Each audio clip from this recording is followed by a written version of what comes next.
À mesure que la Chine se révèle comme une puissance de premier plan, on voit la région Asie-Pacifique devenir progressivement le nouveau centre du monde. Mais le nouvel ordre voulu par la Chine dans la région bouscule de manière périlleuse l'équilibre des forces en présence. Mais pourquoi la mer de Chine suscite-t-elle aujourd'hui autant de convoitises? À peine arrivé au pouvoir, fin 2012, le président Xi Jinping a lancé un slogan évocateur, le rêve chinois. Ce projet ambitieux vise à restaurer la grandeur impériale de la Chine et à mettre en œuvre une armée moderne.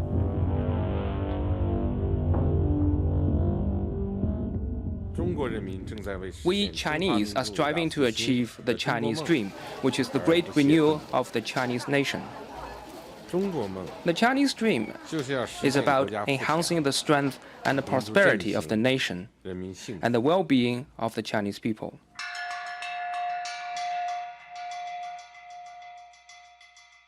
En affirmant ainsi son rêve de grandeur, la Chine se place en rivale de l'autre grande puissance de la région, les États-Unis.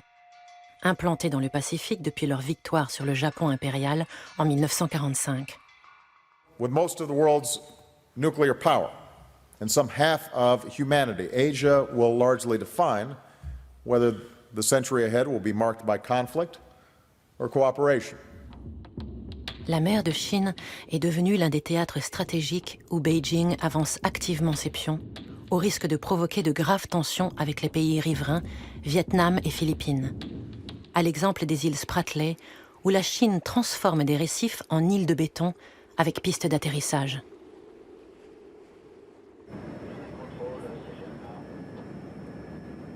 Les Américains, quant à eux, se positionnent de manière inflexible sur le principe de la libre circulation. Ils considèrent que ces îles artificielles chinoises menacent la navigation internationale sur une route où transite la moitié du fret mondial. La stratégie du pivot vers l'Est, définie par Obama, vise à contrer l'influence croissante de la Chine. As we end today's wars, I have directed my national security team to make our presence and mission in the Asia-Pacific a top priority. As a result, reductions in U.S. defense spending will not, I repeat, will not come at the expense of the Asia-Pacific. Ainsi, les États-Unis recentrent leur position tactique sur l'Asie en renforçant leurs ententes, notamment avec le Japon, l'allié historique de Washington, qui vient de perdre sa place de deuxième puissance économique mondiale au profit de la Chine. Le Japon, qui redoute, tout comme les autres alliés des Américains, l'hégémonie de ce puissant voisin.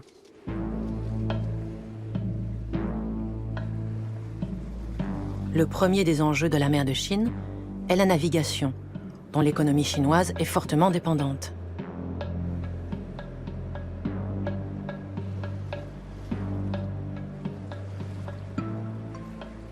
C'est par là que passent les plus grandes routes commerciales. Pour la Chine, c'est indispensable. C'est sa liaison avec l'Europe, c'est sa liaison avec les États-Unis. Pour le Japon, c'est idem. Donc je dirais que le premier enjeu, c'est un enjeu commercial.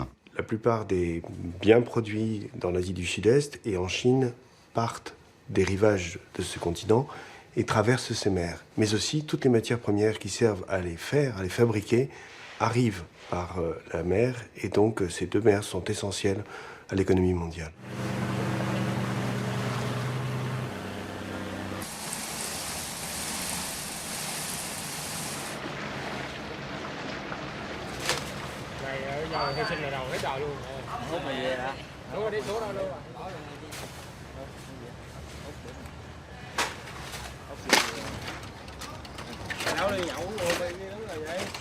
La Chine est maintenant le premier consommateur mondial de poissons, donc elle a besoin d'importer de façon massive, elle a besoin de pêcher de façon massive, et le premier pêcheur de la zone, c'est le Vietnam. Donc c'est quelque chose qui joue quand même pas mal en arrière-plan dans les tensions. Il y a un troisième enjeu qui est le pétrole. Il y en a dans la zone.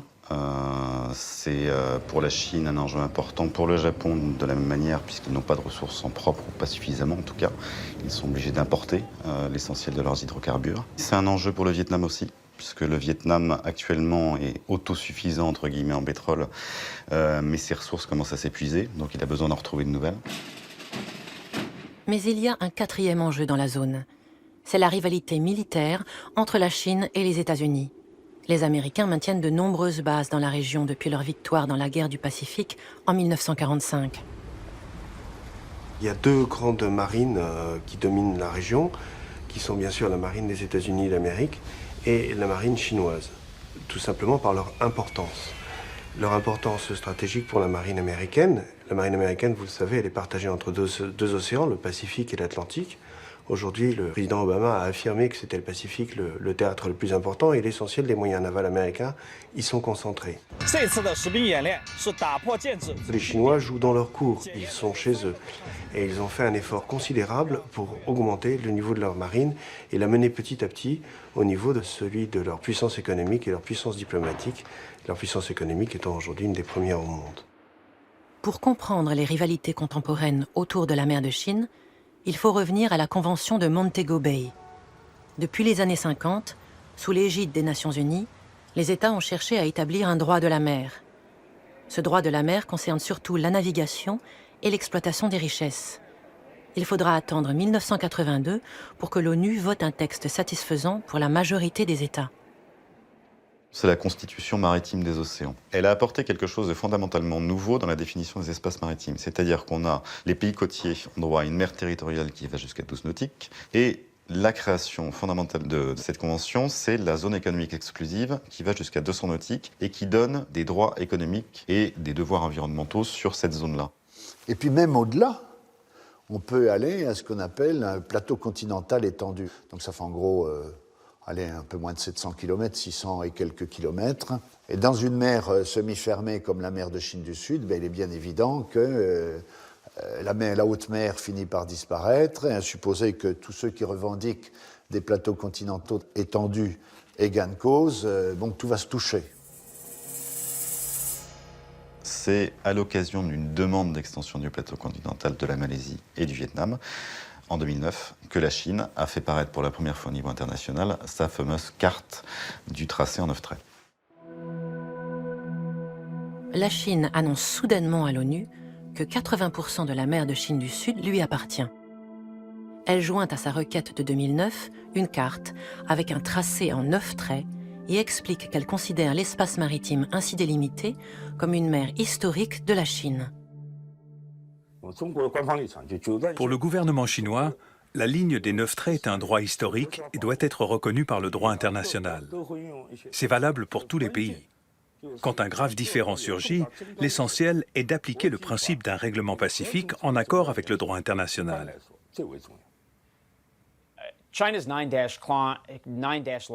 La revendication du tracé en 9 traits est assez vague, ambiguë. Et encore une fois, d'après nos connaissances, elle n'est pas en accord avec le droit international. Nous avons dit publiquement et de manière plus informelle à la Chine qu'elle devait clarifier sa position. Alors ce qui est assez habile, c'est que cette ligne dans 9 traits, vous imaginez, 9 traits sur une mer complète, c'est comme si on délimitait les zones en Méditerranée en 9 traits, c'est terriblement imprécis et du coup c'est terriblement efficace.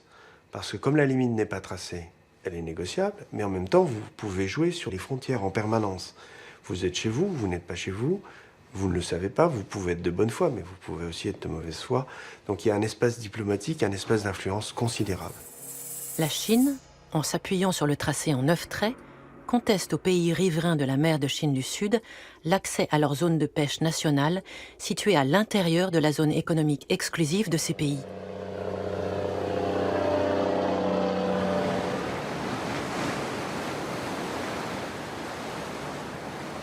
Puis l'année dernière, les Chinois ont publié un polygone à l'intérieur duquel la pêche ne pourra être autorisée qu'à condition de demander l'autorisation préalable à la Chine. Or, lorsqu'on regarde la configuration de ce polygone, il correspond à Epsilon Press, qui correspond à la revendication globale chinoise sur la mer de Chine du Sud.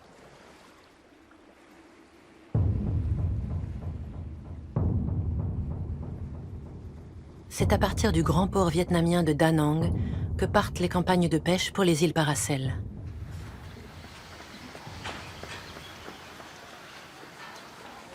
Les pêcheurs vietnamiens sont l'objet de répression de la part de la Chine. Selon des sources officielles, 2000 d'entre eux ont été victimes d'agressions chinoises entre 2002 et 2014. Certains y ont laissé la vie. D'autres ont été libérés contre rançon. On était poursuivis comme des voleurs. Ils nous ont poursuivis. Nous avons essayé de les semer. Avec mes bateaux, le 90-508 et le 90-152. C'est celui-là. Le 90-508 a pu s'échapper et faire demi-tour. Le navire chinois a percuté l'autre. Le 90-152, celui-là, il a chaviré et a été complètement renversé. Les Chinois nous ont brutalisés et ils ont rassemblé tout l'équipage à l'avant du bateau. Puis ils ont tout saccagé avec beaucoup de violence. Quand je pêche avec les autres pêcheurs, ils me racontent beaucoup d'histoires. C'est souvent le même procédé. Ils cassent tout, ils frappent les gens, ils les battent et les séquestrent. Une fois, ils ont déversé du pétrole dans la cale des poissons qu'on avait pêchés, pour qu'ils soient immangeables. Le risque élevé, c'est celui d'un conflit entre pêcheurs, puisqu'on se bat pour avoir accès à la ressource que représente le poisson ou les coquillages. Et c'est un conflit entre pêcheurs qui serait mal maîtrisé par les gardes-côtes des deux puissances tutélaires et qui ensuite dégénérerait et les marines viendraient à la rescousse. Ça, c'est aussi un risque d'escalade réel. Du point de vue de la Chine, le tracé en 9 traits délimite un territoire national, et tout ce qui se trouve à l'intérieur est sous sa souveraineté. Or, dans cette zone, il y a 2 groupes d'îles, les Paracels au nord et les Spratlais au sud. Les pays riverains de ces îles considèrent qu'elles leur appartiennent, car elles se situent à l'intérieur de leur ZEE ou sur leur plateau continental. Alors en réalité, à qui appartiennent ces îles ? Quand on regarde concrètement les choses, que ce soit les îles Spratlais ou les Paracels, ce sont des îlots inhabités pour la plupart. Il y en a certains qui en plus sont recouverts à marée haute. Donc ce sont des poussières d'îles, des poussières d'îlots qui n'ont pas un enjeu fort en tout cas au lendemain de la guerre. Ça n'est qu'après justement que ça va devenir important quand ces îles ou ces îlots vont donner droit à des ZEE. Là, pour le coup, ça n'est pas neutre, puisque on peut avoir une petite île, et autour, on a un espace maritime de 200 nautiques, et où toutes les ressources appartiennent à l'État qui est propriétaire de cet îlot ou de cette île. Prenons par exemple les îles Paracels, situées à égale distance des côtes chinoises et vietnamiennes. Les Chinois se sont emparés des Paracels en 1974, mais le Vietnam revendique aujourd'hui cet archipel.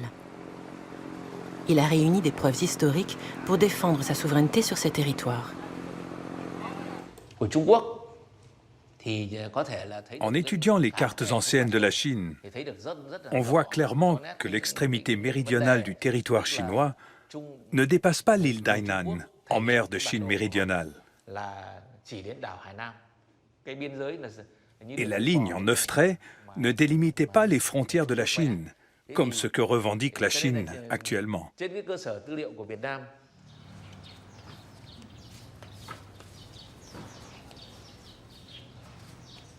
L'île de Lison, à proximité de Da Nang, sert d'avant-poste depuis le XVIIe siècle pour les campagnes de pêche vietnamiennes dans les îles Paracels.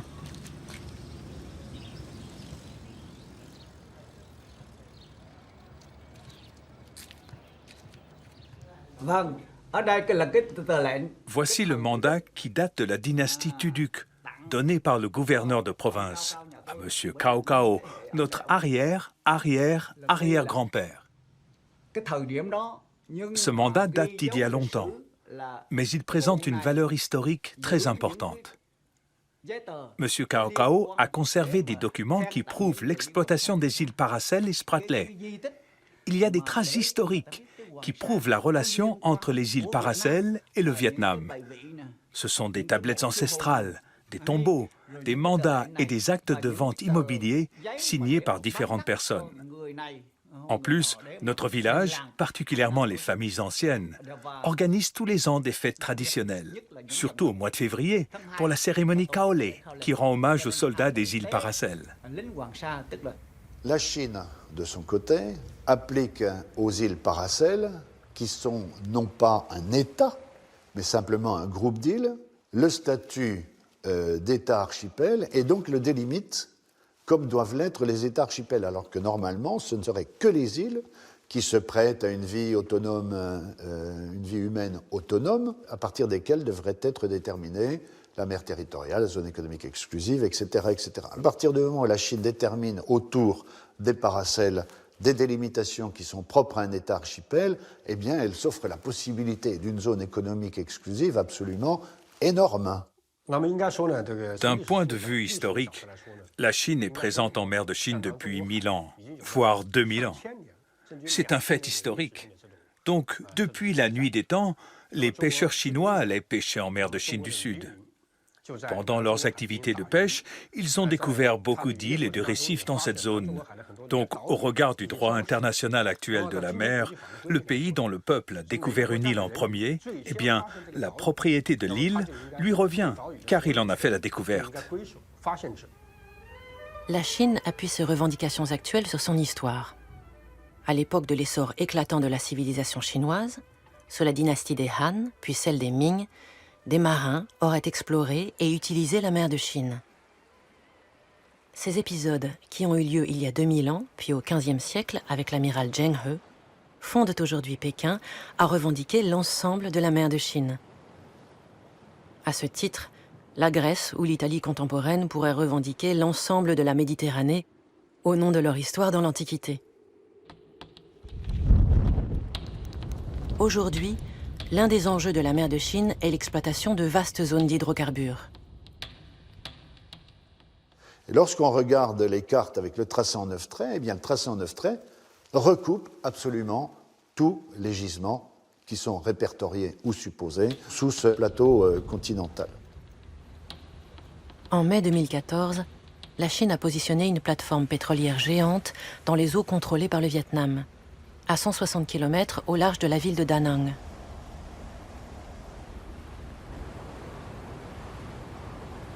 Une soixantaine de gardes-côtes chinois a rendu impossible l'accès des Vietnamiens à cette zone, où ils avaient pourtant l'habitude de pêcher.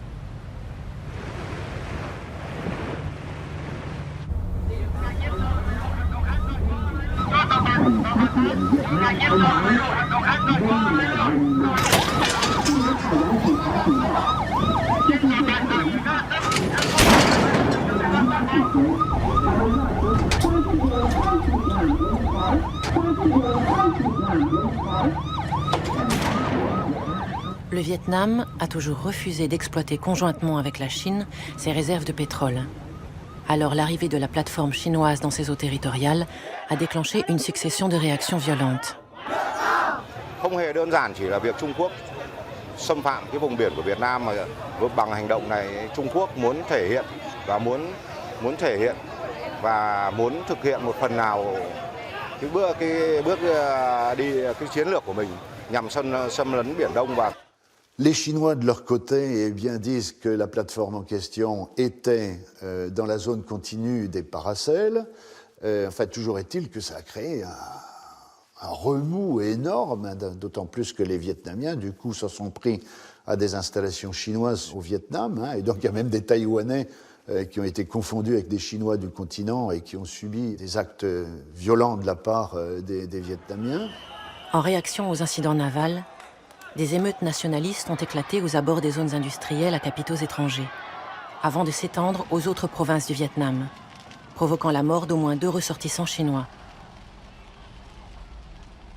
400 usines étrangères ont été touchées par les pillages et les incendies, et beaucoup d'autres ont été contraintes à la fermeture.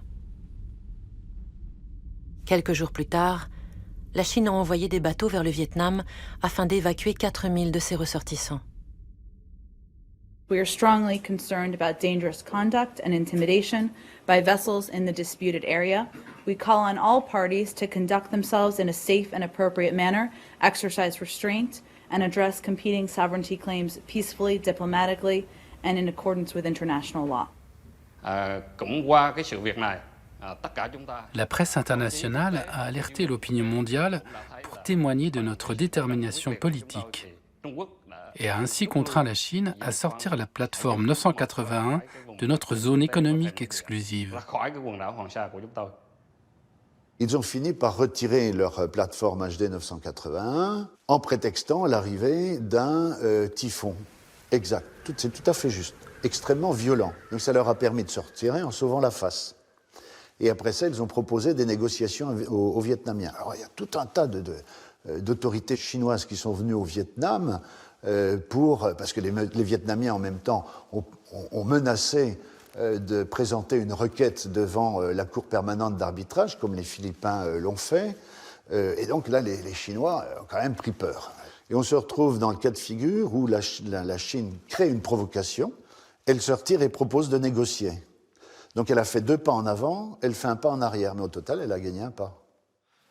Même s'il existe des problèmes en mer de Chine du Sud entre la Chine et le Vietnam, cela n'a pas porté atteinte à la coopération économique et aux relations amicales. Mais ces derniers temps, le Vietnam a entrepris des actions contraignantes et unilatérales pour défier les droits des Chinois. Cela nous a obligés à prendre certaines mesures, créant une situation tendue entre les 2 pays en mer de Chine du Sud. Comme ce qui s'est passé en mai 2014, lorsque la plateforme de forage a effectué des opérations légales dans la zone appartenant à la Chine.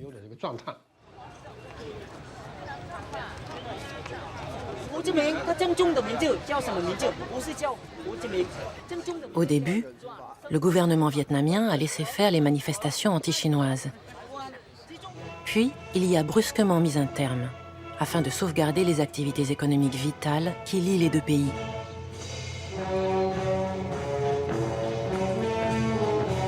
Dans le passé, la Chine a aidé le Vietnam au cours de sa lutte pour l'indépendance contre la France, puis contre les États-Unis. Elle lui a fourni armes, conseillers et bases arrières de repli.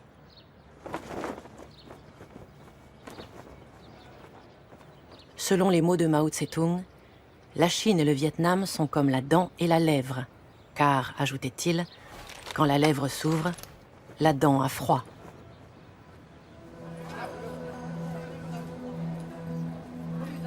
Le volume des échanges entre le Vietnam et la Chine a plus que triplé au cours des dernières années. Si bien que la Chine est aujourd'hui le premier partenaire commercial du Vietnam devant le Japon et les États-Unis.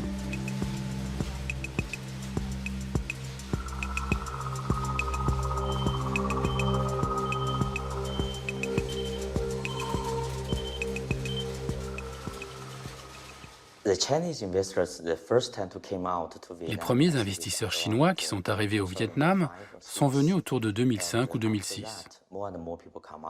Et après cela, de plus en plus d'investisseurs sont arrivés. En raison de l'augmentation des coûts en Chine, de la question de l'environnement, ils ont choisi de délocaliser. En fait, je pense qu'aujourd'hui, le Vietnam est certainement l'endroit le plus avantageux pour les investisseurs étrangers.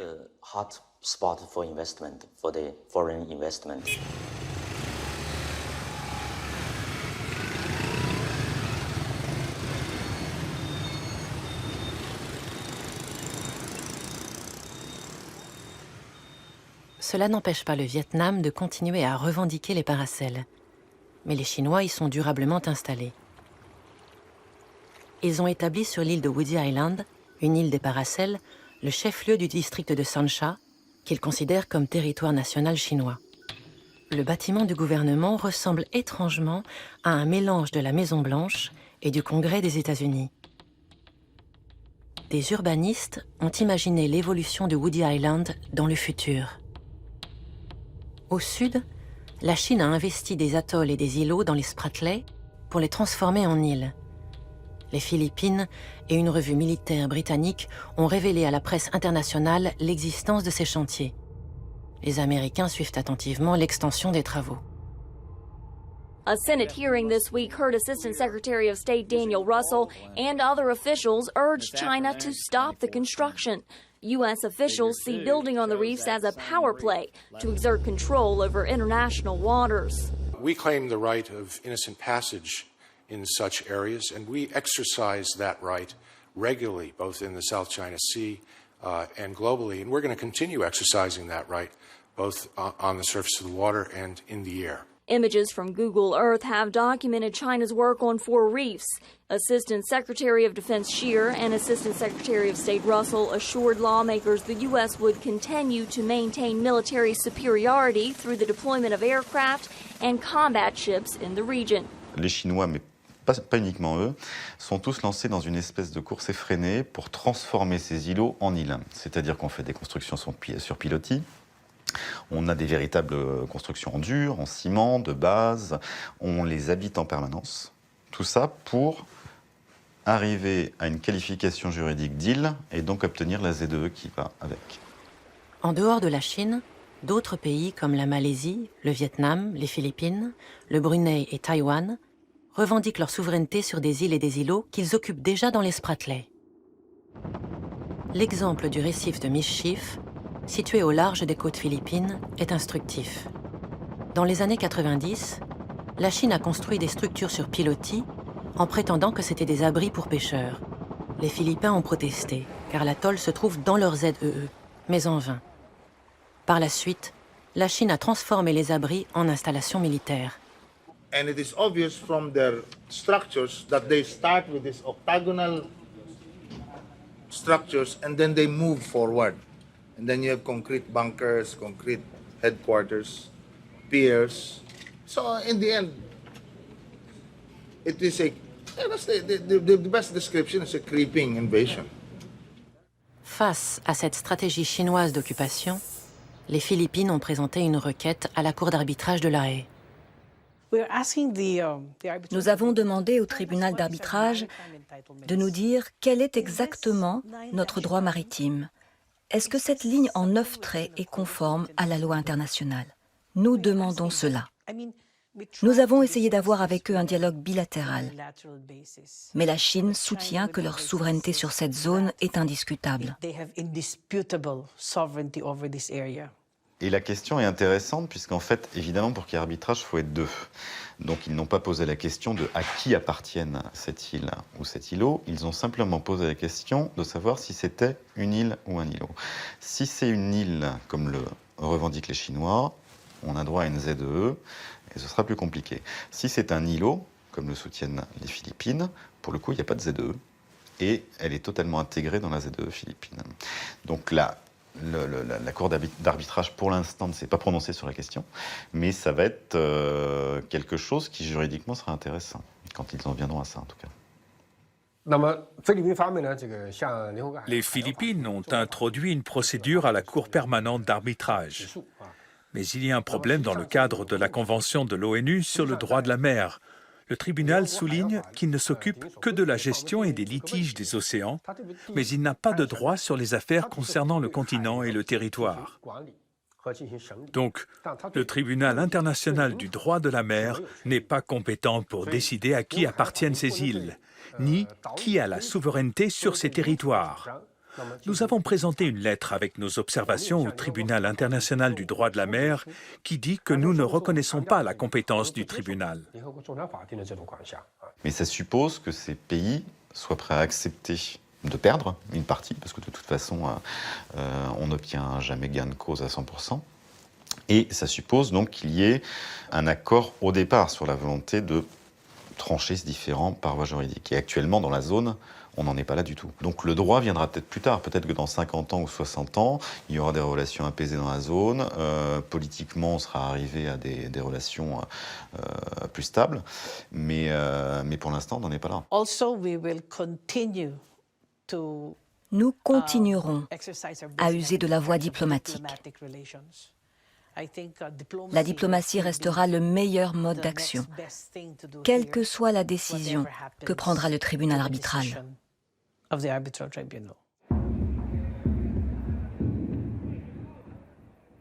Le problème qui se pose est de savoir si la Cour permanente d'arbitrage se déclarera compétente ou incompétente pour traiter de la totalité du dossier ou seulement sur une partie du dossier.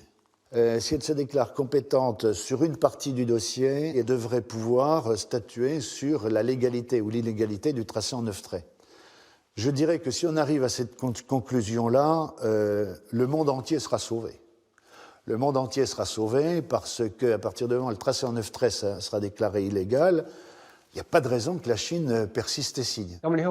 Si la Cour permanente d'arbitrage rend un jugement, son jugement, il faut le dire, n'aura pas de force exécutoire pour les pays concernés. C'est pourquoi la Chine n'envisage pas de participer à l'arbitrage introduit par les Philippines devant la Cour permanente d'arbitrage de l'ONU.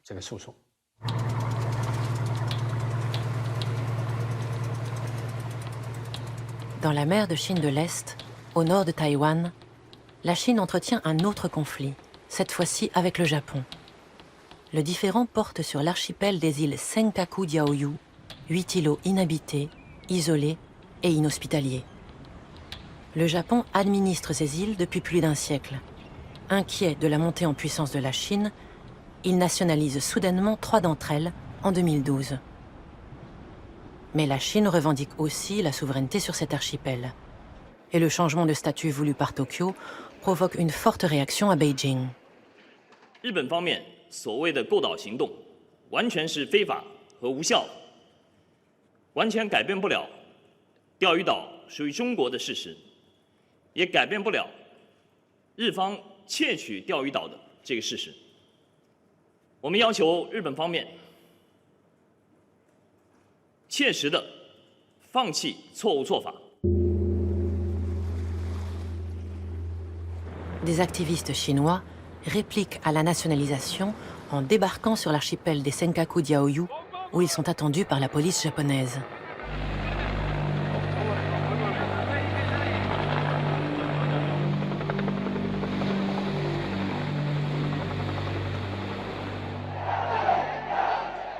En Chine, la nationalisation des îles Senkaku-Diaoyu par le Japon a provoqué une forte réaction populaire.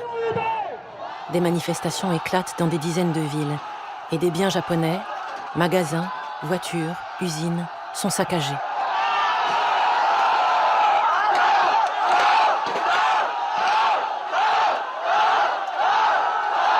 Sur les Senkaku, on a un conflit donc issu de la Seconde Guerre mondiale où le Japon est resté maître des Senkaku. La Chine revendique ces îles. On a aussi les suites de 1945 qui ne sont pas solutionnées encore, puisqu'on a encore des conflits des conflits de mémoire, des conflits symboliques aussi, mais qui ne sont pas neutres, entre le Japon et la Corée, les deux Corées d'ailleurs, de ce point de vue-là, le Japon et la Chine. Donc les conflits sont encore sous-jacents, il n'y a pas eu d'Union européenne finalement. Il y a des nationalismes qui sont encore très forts, ce qu'en Europe on a oublié depuis un petit moment. Et donc pour avoir une discussion, les dirigeants doivent tenir compte de leurs opinions publiques et ça rend les choses un petit peu compliquées. En 2012, Shinzo Abe accède pour la deuxième fois au poste de Premier ministre. Il appartient à un courant ultra-conservateur, partisan d'une ligne dure avec la Chine. Chacun affirme sa souveraineté sur cet archipel et dans un univers où la face a beaucoup d'importance, où les passions sont souvent exacerbées par le souvenir de l'histoire récente, souvenons-nous des atrocités commises par les Japonais en Chine, il y a un passé lourd à porter.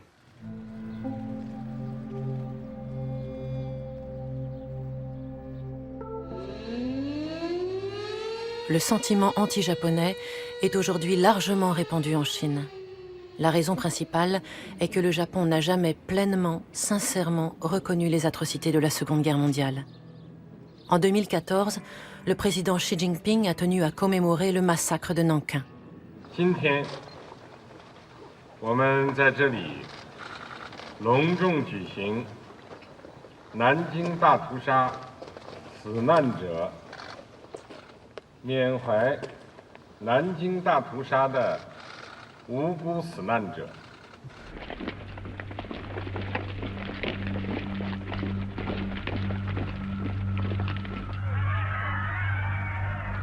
Après avoir conquis Shanghai, les soldats nippons arrivent à Nankin.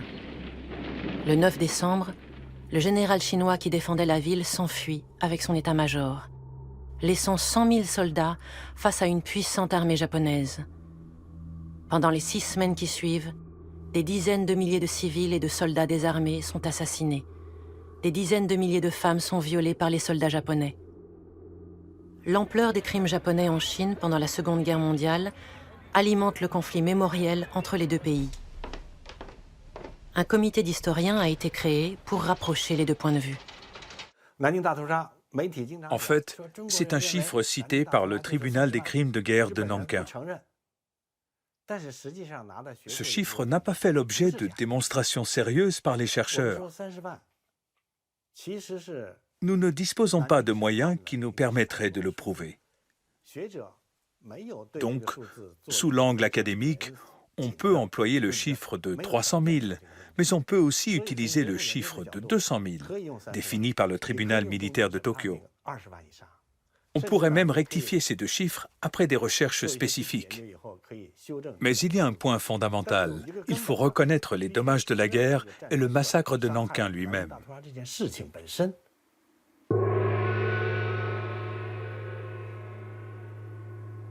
Nous voulions comparer les analyses japonaises et chinoises pour établir une seule conscience historique.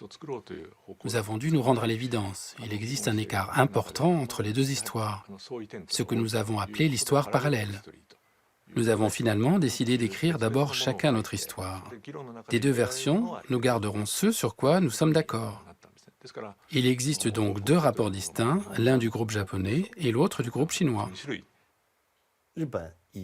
Le Japon a déjà reconnu ces actes d'invasion pendant la guerre.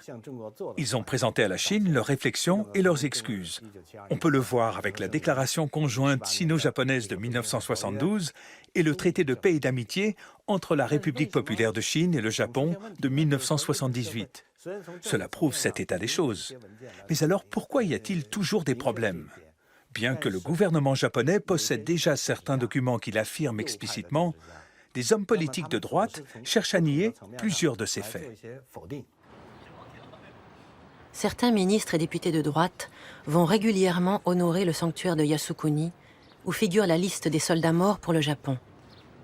Le nom de 14 grands criminels de guerre y ont été secrètement ajoutés en 1978.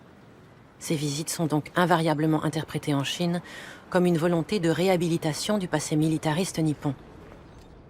La relecture du passé impérial japonais concerne aussi le domaine de l'enseignement. Un courant révisionniste, dans la mouvance du gouvernement de Shinzo Abe, a rédigé un manuel scolaire qui présente un autre récit de l'histoire. Ce manuel négationniste est diffusé dans 1% des établissements japonais.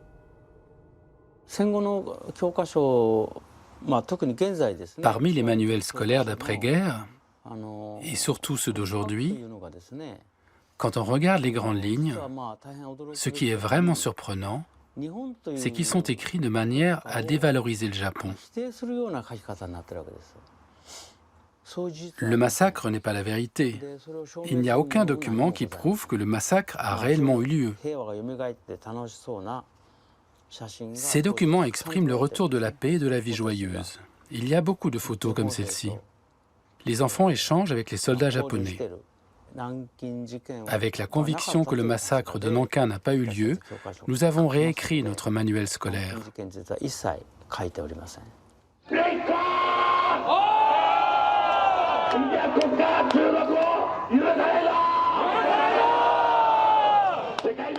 Au Japon, la population a été très choquée par la brutalité exprimée à son encontre lors de ces émeutes en Chine. Le mouvement ultranationaliste Ganbare Nippon exploite cette peur et s'engage dans une surenchère belliqueuse. La revendication chinoise est absurde. Ce n'est rien d'autre qu'un acte d'agression. Si la Chine persiste à revendiquer sa légitimité, qu'elle agisse auprès de la Cour internationale de justice, à La Haye, aux Pays-Bas. Mais la Chine n'a jamais voulu le faire. Le 19 août 2012, M. Mizushima du mouvement Ganbare Nippon se rend sur les îles Senkaku-Diaoyu à la suite du débarquement des activistes chinois survenu quelques jours plus tôt. Il veut ainsi marquer son attachement au territoire national.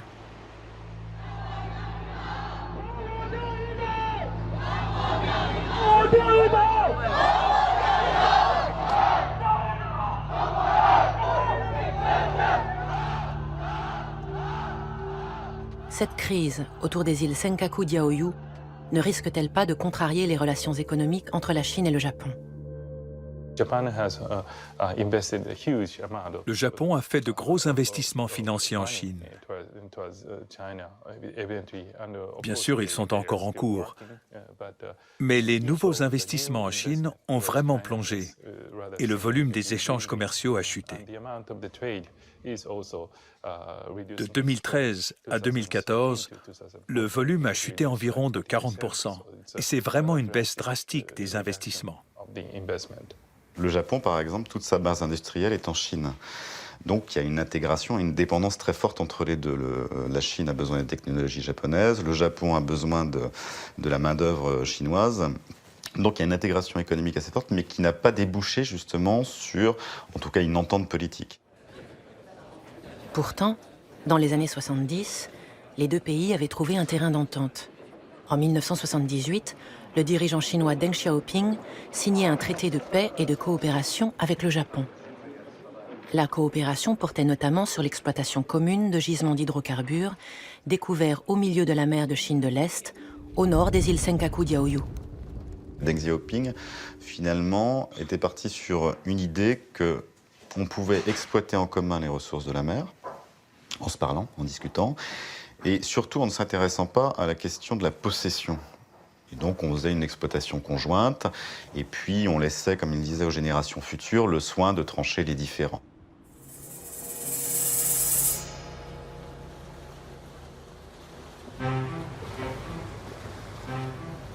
En nationalisant les îles Senkaku-Diaoyu, les Japonais ont, du point de vue de Beijing, brisé le statu quo qui existait entre les deux pays depuis les années 70.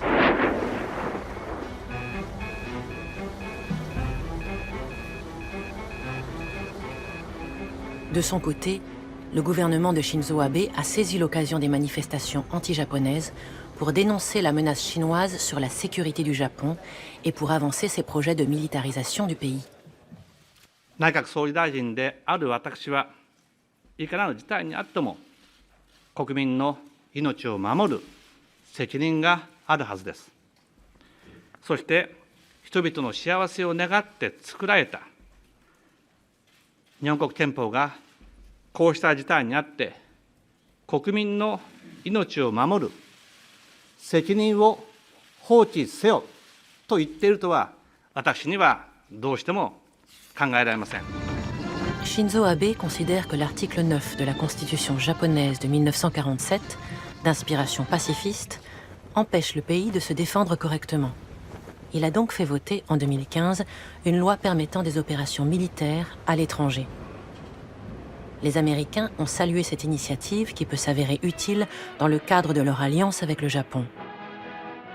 Ce sont pourtant eux qui ont rédigé et imposé le texte de la Constitution japonaise après la défaite. In top hats and frock coats of diplomacy, they are like undertakers at their country's funeral. For the Japs, it's the end of a road of bandit conquest, invading China, forming alliance with Nazi Germany, taking advantage of the European war to strike in the Pacific, the Pearl Harbor sneak attack, and inhuman atrocities in war.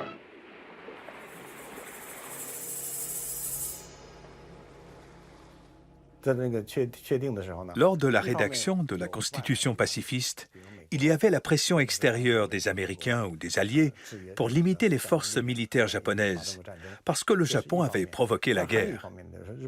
Mais d'un autre côté, l'impulsion est venue du Japon lui-même. Les Japonais pensaient qu'ils ne feraient plus jamais la guerre parce que la guerre avait été très cruelle. C'est un objectif assez idéaliste, si on peut dire. Mais aujourd'hui, le Japon a vraiment l'impression que cette position lui joue des tours. Pourquoi ? Dans le contexte global actuel, il ne peut être le seul pays à rester pacifiste. La base navale de Yokosuka est située à l'entrée de la baie de Tokyo. Elle abrite le quartier général de la 7e flotte américaine. Depuis 1945, les États-Unis maintiennent 50 000 soldats sur le sol nippon. Une alliance militaire très solide lie les deux pays. でその範囲に100本ミサイルが飛んできても全てを撃ち落としてくれる、それがイージス艦という艦船になりますからね。じゃあここからもっと奥の方に入っていきます。これイージス艦なんですね。でそのもっと奥見れます。建物みたいにすごく大きな船いませんか？私のクレーンの付け根あたりに。あれは何回見たってイージス艦じゃないですよ。レーダーもないし作りが全然違う。あれが空母ですからね。アメリカ海軍の原子力空母ジョージ・ワシントンという艦船。空母の全長が長さ約333メートルあるんですね。333メーター例えるのであれば、東京タワーを横に倒すとその長さはほとんど同じだと考えてください。で、高さとしては約75メートルです。これがビル20階建てと同じぐらいの大きさになるんですね。で、これだけ大きな船に乗せられる戦闘機の数は最大で80機。これが世界最大級ですよ。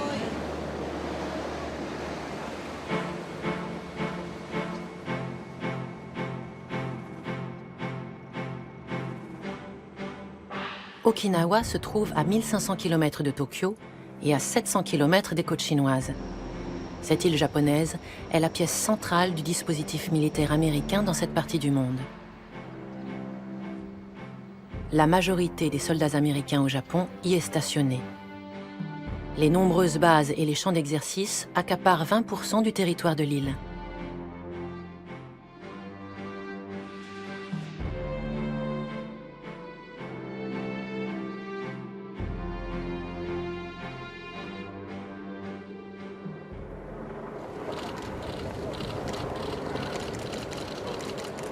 Les avions Osprey, positionnés dans les bases américaines de la région en 2012, font partie du dispositif stratégique des États-Unis. Ces avions, très maniables, pourraient déposer rapidement matériel et soldats sur les îles Senkaku-Diaoyu en cas d'agression des forces chinoises.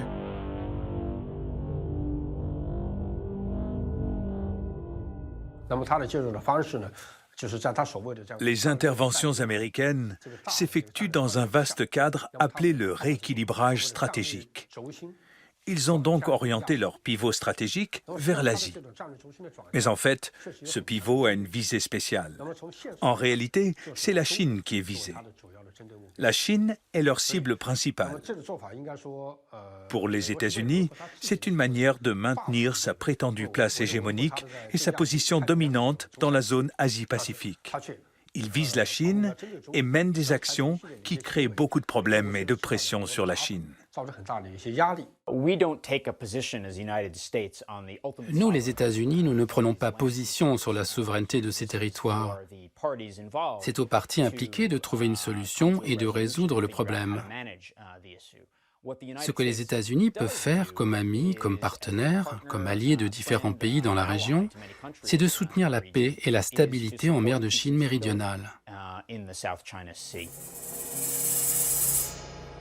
La Chine a réagi au pivot américain en dénonçant une tactique d'endiguement de son espace stratégique. Ainsi, les bases militaires chinoises, créées dans les îles Paracel et Spratly, visent à repousser la présence militaire des États-Unis en dehors de la mer de Chine du Sud.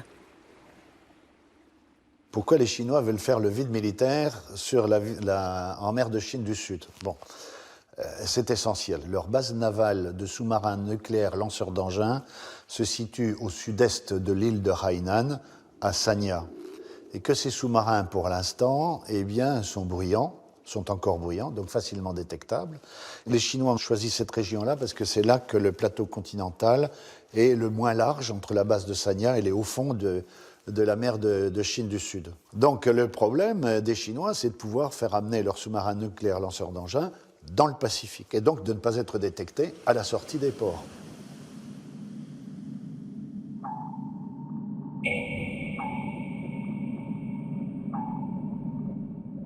La Chine est en train de se doter d'une force de dissuasion nucléaire maritime avec des sous-marins nucléaires lanceurs d'engins. Elle a réussi le premier tir de missile en courant de l'année dernière.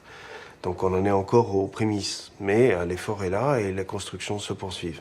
Le problème pour ces sous-marins, c'est qu'il faut qu'ils aient accès aux eaux profondes du Pacifique pour pouvoir se rapprocher des États-Unis et menacer les États-Unis depuis une vaste zone, rendant leurs tirs de plus en plus efficaces. La Chine a tout à fait le droit d'organiser sa défense, mais elle n'a pas le droit de prendre en otage une mer internationale parce qu'elle a des problèmes avec ses sous-marins.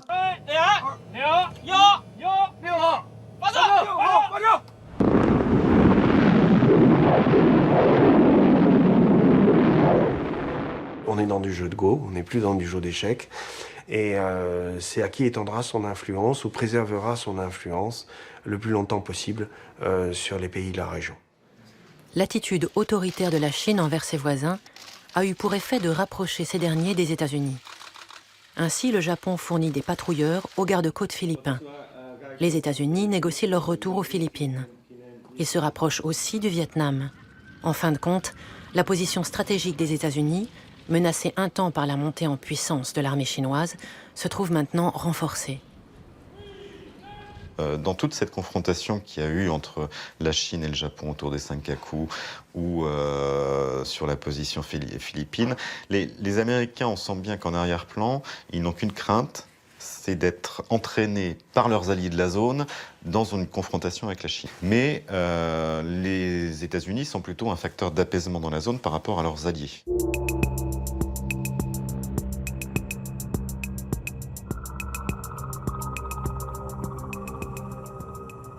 Les Américains n'ont pas envie d'une guerre avec la Chine, pas plus que les Chinois d'ailleurs, parce que le risque qui se présente, ça serait la destruction mutuelle assurée. Donc on retombe dans un contexte de guerre froide, et il est bien évident que pour l'instant, les États-Unis n'ont pas envie de perdre leur suprématie mondiale, et les Chinois n'ont pas envie de perdre la possibilité de prendre la suprématie mondiale. Aujourd'hui, malgré l'effort soutenu pour développer sa puissance militaire, la Chine est encore loin du niveau de l'armée américaine. Mais les stratèges chinois se projettent à long terme. Leurs objectifs pour rattraper les États-Unis se situent à 30, 40 ou 50 ans.